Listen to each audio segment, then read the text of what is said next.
Kita mau ke Pasar Atot.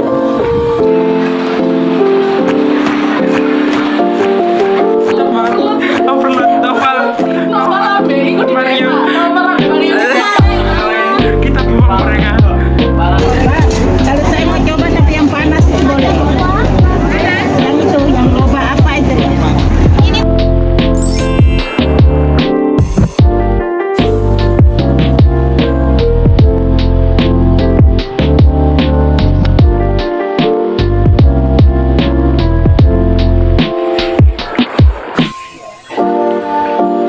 Hai.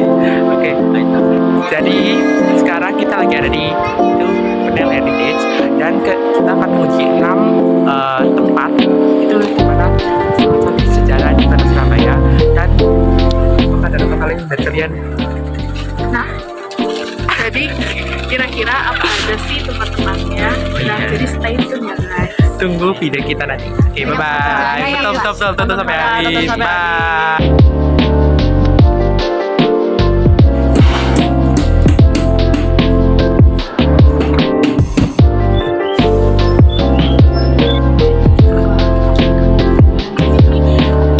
Konsepnya kayak kampung. Halo.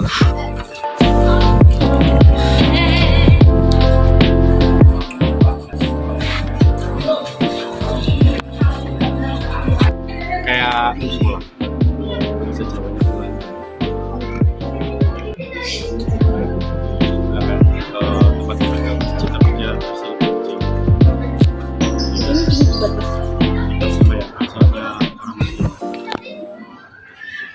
masjid kan dia kan bisa menampung lebih dari 100 orang. Nah, kalau ini nggak sampai, hampir sampai sekitar 25, 30 apa itu namanya. Di hampir di setiap perkampungan baik di desa ataupun di kota-kota pun setiap kampung pasti ada yang namanya langgar atau boleh dipakai ya? Iya, tapi untuk sholat ya hanya beberapa orang saja, nggak bisa seperti fungsi yang awal dia didirikan karena kan dia umurnya juga sudah tua dan ini bahannya itu semua mulai dari eksterior sampai interiornya itu full kayu. Kayu asli ya? Iya, kayunya itu kalau nggak salah dia dari kayu jati. Berarti anti rayap ya? Iya. Ya kan bisa dilihat ini kan masih. Iya masih kokoh Ya, sih. dan langgar ini tuh melambangkan apa ya? Kayak apa sih namanya sekarang itu aku lupa. Yang antar umat itu apa namanya? Apa ya? Antar umat. Toleransi. Oh toleransi. Di toleransi karena ini itu kan ada lambangnya dari Majapahit dari Hindu. Ya, terus yang di bawah itu kan lambangnya agama Buddha dengan teratai. Ornamen dia biarpun dia tempat untuk orang Islam tapi dia ornamennya mencerminkan ornamen dari beberapa agama. Di toleransi itu sudah ada dari sejak zaman dulu. Iya. Bahkan termasuk kalau pernah ke Masjid Ampel itu yang ada gapurannya masuk di atasnya itu kan dia ada lambang bintang segi 8 sama kayak ini kan. Iya pernah ambil sih ya. Itu kan itu lambangnya dari kerajaan Raja Majapahit. Gitu ya. Jadi sudah dari toleransi itu sudah sejak zaman dari kerajaan.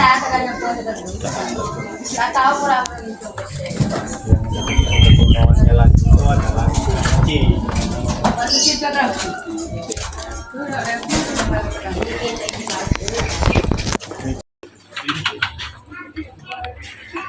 ini cuma banyak. Jadi nggak bisa seperti ini. Kan kalau sekarang kan kuliah seperti ini kan sudah nggak ada. Rumah-rumah dulu, rumah kuno kan yang di balik pintu itu kan pasti ada yang di atasnya itu panjang. Jadi nama kuncinya itu kita kan bahasa Jawanya ngomongnya grendel. Iya. Itu dari bahasa Belanda. Oke. Udah Belanda. Iya. Sama kayak hanya kantor itu dari bahasa Belanda. Banyak Serapan ya itu salah satunya itu termasuk sepur itu kan. ini buat ke atas ke lewat sini. Iya lewat sini. Berarti di dalam tuh nggak ada tangganya. Nggak ada tangganya, satunya cuma di sini sama ada yang di belakang.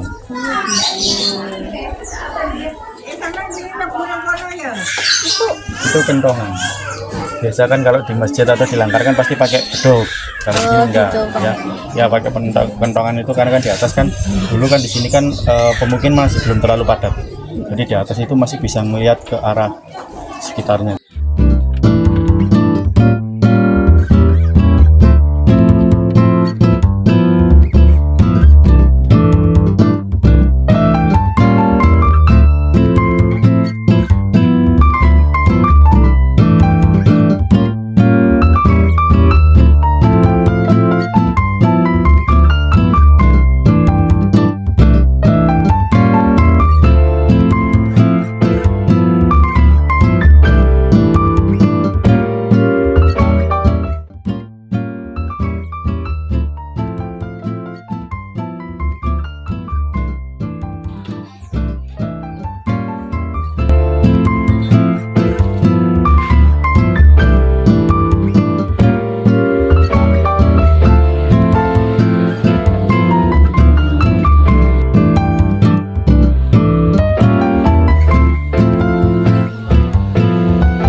Itu menjelaskan mengenai apa yang ada di rumah kelahiran Bung Karno ini. Kan selama ini kita tahu bahwa banyak literatur yang mengatakan bahwa Pak Soekarno di Blitar, Ya. banyak yang mengatakan seperti itu ya. Nah, ternyata yang benar ialah Pak Soekarno dilahirkan di Surabaya, tepatnya di Kampung Panelen. Asal mula ceritanya bagaimana? Dulu ceritanya dimulai dari ada seorang guru namanya Raden Sukeni Sosrojo.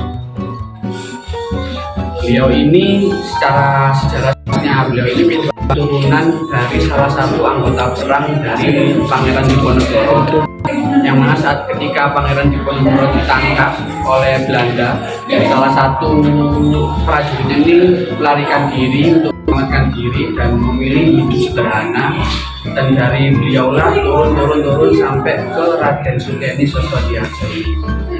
Raden Sukeni Sosrojo ini profesinya dulu itu sebagai guru. Beliau mengajar di daerah Probolinggo, lalu kemudian beliau mengajar kembali di daerah Bali, jadi mendapatkan tugas mengajar di daerah Bali, tepatnya di daerah Buleleng. Nah, singkat ceritanya, beliau tinggal di Bali, beliau mengajar di Bali, dan semasa beliau tinggal di Bali sana, beliau bertemu dengan seorang wanita, namanya Nyai Nyoman Rais Rimben. Ida Ayu Nyoman Rais Rimben. Kalau nama aslinya itu Nyoman Rais Rimben. Ida Ayu kan gelar yang disematkan kepada beliau. Jadi kita sebut aja Gus Rimben. Jadi Pak Sukeni bertemu dengan Gus Rimben di Bali. Atas pertemuan itu, Pak Sukeni itu memang beliau kan orang Jawa, beliau juga seorang Muslim. Sedangkan Gus Rimben itu orang Hindu, ya orang Bali juga. Jadi kan berbeda keyakinan seperti itu. Orang tuanya Gus Rimben nggak setuju, akhirnya beliau sama orang tuanya nggak direstui seperti itu. Namun ya namanya mungkin sudah saling cintanya gitu ya, akhirnya mereka berdua tetap nekat menikah. istilahnya sampai sekarang itu namanya nikah lari gitu ya. Jadi meskipun nggak direstui tetap harus nikah aja, akhirnya tetap nikah. Jadi beliau tetap nikah, akhirnya tinggal di Singaraja Bali, dan di sana beliau berjuang hidup, dan akhirnya lahirlah anak pertama beliau berdua, yaitu namanya Bu Sukarmini ya. Nah, foto yang Bu Sukarmini lahirlah anak pertama beliau namanya, atau kakaknya Pak Soekarno, itulah kembangannya ya. Kakaknya Pak Soekarno lahir di Bali. Singkat cerita, beliau bertiga hidup di Bali, lalu kemudian Pak Sukeni ini kembali mendapatkan tugas mengajar di Surabaya. Jadi pindah lagi dari Singaraja beliau ke Surabaya. Dulu ceritanya beliau kan transit naik kapal dari Singaraja Bali turun ke Tanjung Perak. Nah, dari Tanjung Perak ini beliau transit menggunakan kapal-kapal kecil sampai turun di dermaga Peneleh ini, seperti kayak gambar ya. Jadi dulu itu kayak gitu, transit menggunakan kapal-kapal. Karena memang dulu kawasan Sungai Kalimas itu memang merupakan salah satu transportasi yang lebih cepat dibanding menggunakan transportasi darat. Akhirnya dulu beliau yang menggunakan transit menggunakan kapal-kapal kecil itu tadi. Di samping itu juga kawasan Sungai Kalimas dulu itu tepi-tepiannya itu banyak digunakan sebagai pedagang. Jadi dulu banyak pedagang di sana, jadi baik dalam kota maupun luar kota. Nah, dulu tempat mengajarnya Pak Sukeni itu namanya Inline School Surabaya. Kalau sekarang ini sekolahnya ditempati sebagai SD Negeri Sulem. SD Negeri Sulem 1 Surabaya, lokasinya tepat di belakang kantor gubernur. Ya, tepat di jalan namanya Alun-Alun Contoh. Itu dulu tempat Pak Sukeni mengajar. Nah, mengajarnya di sana, beliau memilih tempat lokasi tempat tinggal di sini, pada daerah Pendean, Gang 4 ini, ikutnya Kampung Peneleh. Kenapa kok memilih tempat ini? Selain dekat dengan tempat beliau mengajar, dulu kawasan Pendean Peneleh ini dulu mayoritas masyarakatnya itu orang Bali. Jadi orang Bali datang ke sini, mereka berdagang, yaitu tadi berdagang, terus yang kayak gambaran di tepi-tepi sungai itu tadi. Nah, memang dulu selain sungai itu sebagai sarana transportasi, di situ juga tempat berdagang. Akhirnya dulu di sini mayoritasnya dulu masyarakat orang Bali. Sampai sekarang pun orang Bali ya masih ada di sini. Dulu sudah orang Bali di sini sudah ada satu seperti itu ya. Mungkin itu tadi sama kan. Oke, jika cerita beliau memilih tempat tinggal di sini, dan di sini beliau itu statusnya ngontrak, nyewa saja. Jadi menyewa saja, ngontrak saja di sini. Kenapa? Karena memang dulu dikabarkan Pak Sukeni ini seorang guru tapi memiliki penghasilan yang rendah. Sehingga Karno dengan nama kecil Kusno Sosrodiharjo. Jadi nama lahir Pak Sukeni itu Kusno Sosrodiharjo, nama lahir seperti itu. Diberi nama Kusno karena arti dari kata Kusno sendiri itu dalam bahasa Jawa memiliki arti kesentausaan dan menyukai ilmu pengetahuan. Karena memang orang tuanya yang seorang guru pasti kan ingin menyematkan nama yang baik terhadap anaknya. Yaitu tadi namanya kan Kusno, artinya kan kesentausaan dan menyukai ilmu pengetahuan. Diharapkan itu tadi agar Pak Soekarno itu bisa gemar akan mencari ilmu pengetahuan, gemar belajar, gemar membaca dan lain sebagainya, seperti itu. Akhirnya disebutkan nama Kusno itu tadi. Nah, kalau kalian ingin tahu tempat ruangan lainnya itu dari ruangan Kusno ini ya, sesuai namanya ruangan Kusno. Jadi dulu ini ruangan tempat Pak Soekarno kecil atau Kusno kecil dilahirkan, tempat di ruangan ini. Nanti bisa kalian lihat di dalamnya kan nanti ada TV.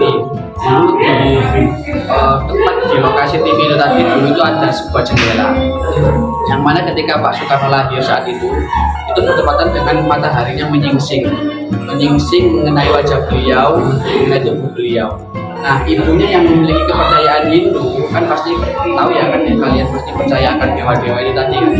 Nah, akhirnya ibunya itu menyematkan julukan kepada Pak Soekarno kecil tadi sebagai putra sang fajar. Jadi kayak seperti yang kita gunakan sebagai simbol, kayak simbol ini. Nah, itu kan simbolnya matahari. Nah, itu diambil dari tadi julukan Pak Soekarno sebagai putra sang fajar. Karena itu tadi waktu lahir beliau bertepatan ketika mataharinya menyingsing gitu. mengerti mengenai wajah beliau seperti itu. Nah, ceritanya berlanjut ketika Pak Soekarno sudah lahir atau Kusno kecil itu lahir di rumah ini, 6 bulan setelahnya Pak Soekarno ini mendapatkan tugas mengajar kembali di daerah Jombang. Mengajar kembali di daerah Jombang untuk menempuh jenjang SD sampai SMP-nya di Mojokerto. Kalau dulu SD itu namanya Inland School Mojokerto, sekarang menjadi SDN Jawa Tengah Mojokerto. Kalau kalian main di Mojokerto nanti kalau ketemu SDN itu ini dulu merupakan tempat Pak Soekarno belajar SD. SMP-nya juga di Mojokerto, jadi Pak Soekarno dulu SMP-nya namanya ELS atau Europe Leader School, yang sekarang ini SMP-nya menjadi SMPN 2 Mojokerto. SMP-nya di sana, lalu kemudian Pak Soekarno lanjut ke jenjang berikutnya, jenjang SMA, tepatnya di Surabaya. Jadi kembali lagi ke Surabaya pada tahun 1916 dan beliau bersekolah di HBS atau Holger Burger School. Yang kalau kalian ingin tahu tempatnya HBS sekarang, itu sekarang ditempati sebagai kantor pos Kebonrojo yang ada di belakang Pahlawan. Kalau kalian pernah lewat Tugu Pahlawan, kalau yang muter itu kan di belakangnya kan ada kantor pos. Nah, itu dulu merupakan HBS, Burger School, tempat Pak Soekarno belajar. Nah, ceritanya di HBS ya, ketika Pak Soekarno lulus dari HBS ini berpindah tempat lokasi yang kalau sekarang ini menjadi SMA Komplek. Yaitu yang ada SMP 9, SMP 5, SMA 9, SMA 1, SMA 5, nah itu di sana. HBS itu berpindah ke sana ketika Pak Soekarno sudah lulus. Jadi tempat aslinya itu ya di kantor pos Kebonrojo itu tadi. Pak Soekarno sekolahnya di HBS, tinggalnya itu ngekos di rumah Pak Bos Dr. Aminoto yang ada di Penelek 7. Nah itu beliau ngekos di sana. Dan kalau kalian ke sana nanti kalian akan menjumpai ruangan kosnya Pak Soekarno. Seperti itu. Nah, barulah ketika di Blitar ini beliau memiliki rumah tetap atau rumah pensiunannya Pak Soekarno. Nah, Pak Soekarno yang saat itu jadi presiden sering berkunjung ke rumah orang tuanya yang di Blitar. Disitulah timbul persepsi dari masyarakat bahwa Pak Soekarno lahir di Blitar. Seringnya Pak Soekarno di Blitar yang kecil juga kan, kakaknya kan juga tinggal di Blitar. Nah, seperti itu. Tapi yang benar ya Pak Soekarno itu lahir di sini, di Surabaya ini. Itu pun Pak Soekarno sendiri yang bilang. Jadi sewaktu Pak Soekarno setelah lulus dari ITB, ketika beliau menerima gelar doktor honoris causa yang ada di Universitas Pajajaran, beliau itu dalam pidatonya ketika Pak Rektor menyebutkan kalau Pak Soekarno lahir di Blitar, beliau dengan tegas membantah ke Pak Rektor tadi. Jadi mohon maaf Pak Rektor, tadi dikatakan kalau saya ini lahir di Blitar 6 Juni 1901, tapi itu salah. Saya itu dilahirkan di Surabaya. Jadi saya arek Surabaya. Itu kutipan pidatonya Pak Soekarno seperti itu. Jadi beliau sendiri juga mengatakan kalau beliau lahir di Surabaya. Nah, di ruangan tempatnya di ruangan Kusno ini. Kalau sekarang ini ruangan Kusno dialihfungsikan sebagai ruangan video dokumenter yang menceritakan tentang perjalanan dari Pak Soekarno lahir sampai beliau jadi presiden. Kalau kalian bisa ya. Kalau kalian mau lihat nggak apa-apa silakan, itu durasinya 24 menit. Kalau kalian nggak ada waktu, kalian nanti bisa cari di YouTube-nya. Namanya judulnya Kusno Jati Diri Soekarno. Seperti itu. Terus di ruangan kedua ada ruangan slim bed yang sekarang ini digunakan sebagai ruangan video AR. Jadi nanti kalian bisa coba saja masuk. Nanti ketika kalian duduk di kursi merah, nanti akan muncul video animasi yang keluar di layar TV-nya seperti itu.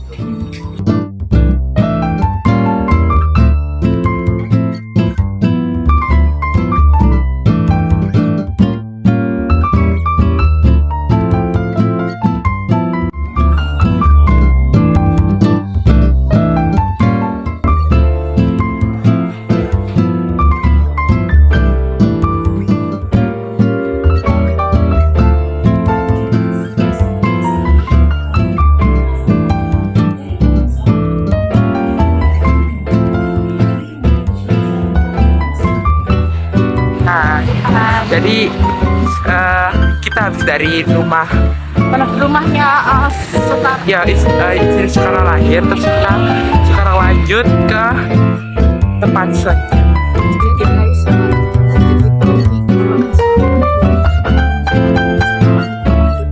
Surabaya bukan diputar.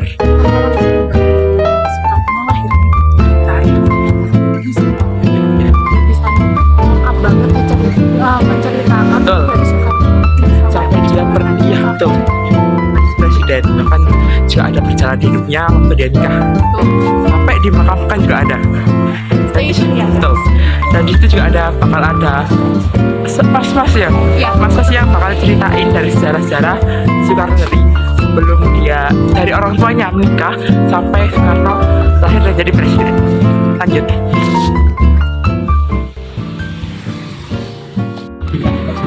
Oh, Ceritanya Pak di sana itu di atas jembatan. di atas jembatan. Tapi dulu jembatan itu nggak terlalu banyak. Iya, belum ada serame itu ya. Jadi kayak masih ada yang kayak jalan kaki gitu. Iya. Nanti ya, Hongkong masih bilang. Yang nggak separah sekarang. Iya. Jembatan ini juga bisa cari kerja.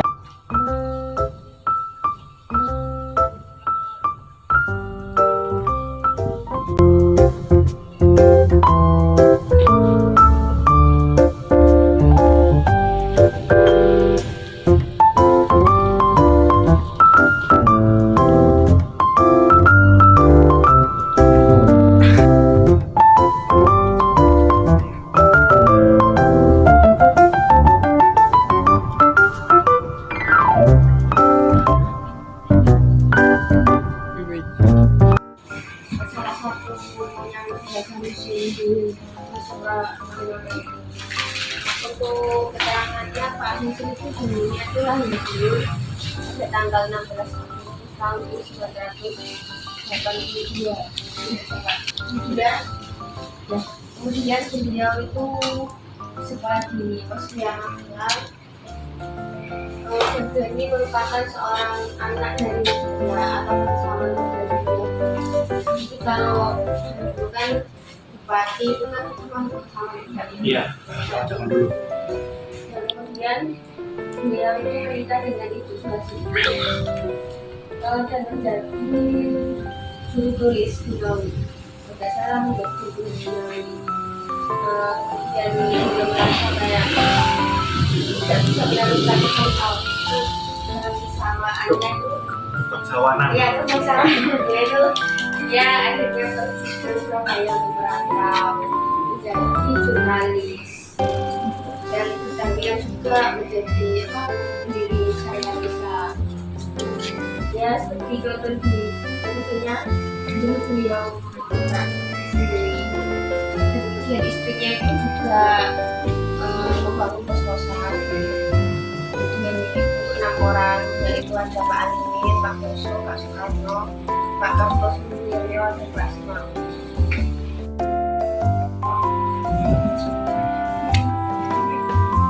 Awalnya ini semakin mengecil. Kalau mau mematikan, jadi kalau mau dari kaki jadi naikkan ke atas, lain kalau pelan-pelan ya naikkan ke atas. Ini lampu zaman dulu, Apa namanya Pak? kamar, Kamar. atau ada yang nyebutnya kamar publik. Ya, bahasa Jawa nggak tahu, aku sendiri juga lupa. Publik itu artinya apa? Kalau kamar asli, kalau kamar sini itu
Oke, halo semuanya.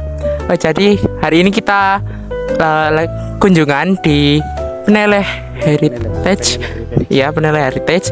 Dan sekarang kita lagi ada di makam Eropa.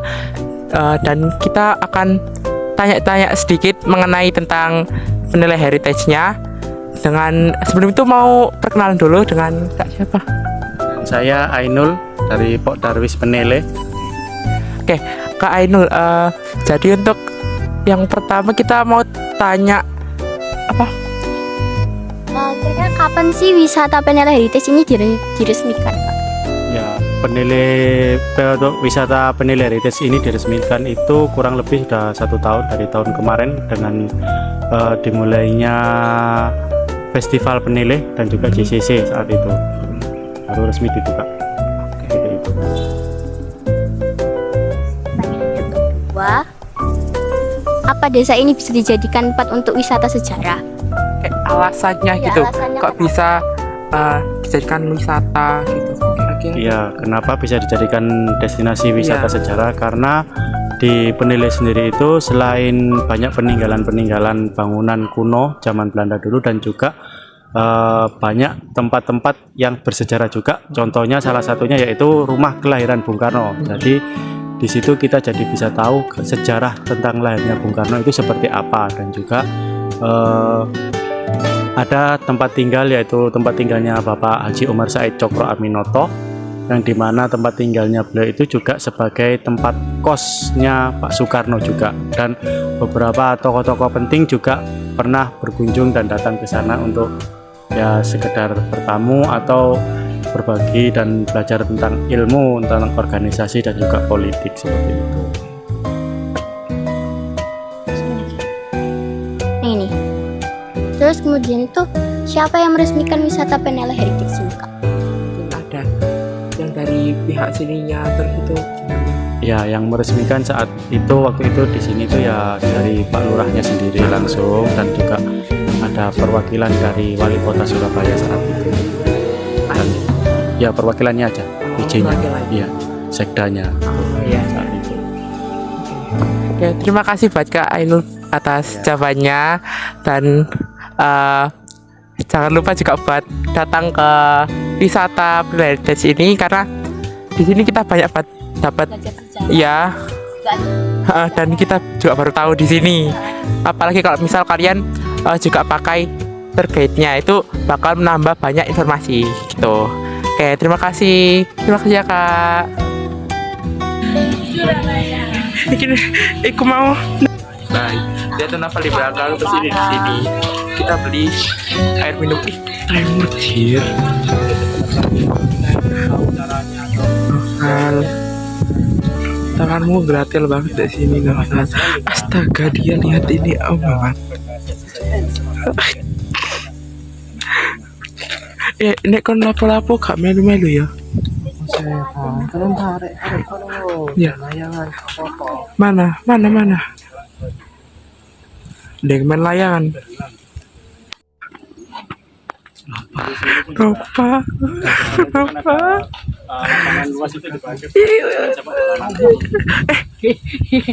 Ya Allah.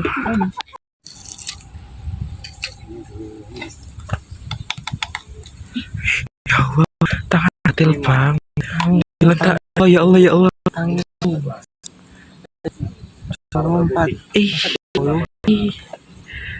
Bu, Bu jaga ini ya Bu, gak sopan.